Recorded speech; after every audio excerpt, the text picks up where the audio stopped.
நம்ம ஆளு எப்படி வச்சு பார்த்தாகணும். அங்க ஒரு சார் இருக்காரு, அப்படி கண்டுக்காம போயிட்டு வேண்டியதான்.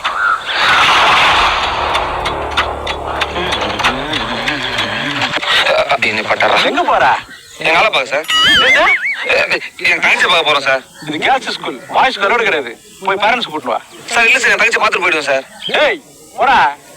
உள்ள அனுப்ப மாட்டாரு, எங்க ஆளை பார்த்துட்டு போகலான்னு பார்த்தா. யாரா மூழ்கிங்கிறா? போடா. போறோம் சார். யார் இவ? A few moments later. நான் பார்த்ததில்லையே, இது உப்பா சக்கரையா? Good morning sir. நில்லு. கண்டுபிடிச்சிட்டாரா? லேட்டு. சார் உடம்பு சரியில்லை சார். உடம்பு சரியில்லையா? சரி போ. Thank you sir. ஜட எப்படி இருக்க? யாருக்கிட்ட? என்கிட்டவா? எப்படி உள்ள வந்த பாத்தியா?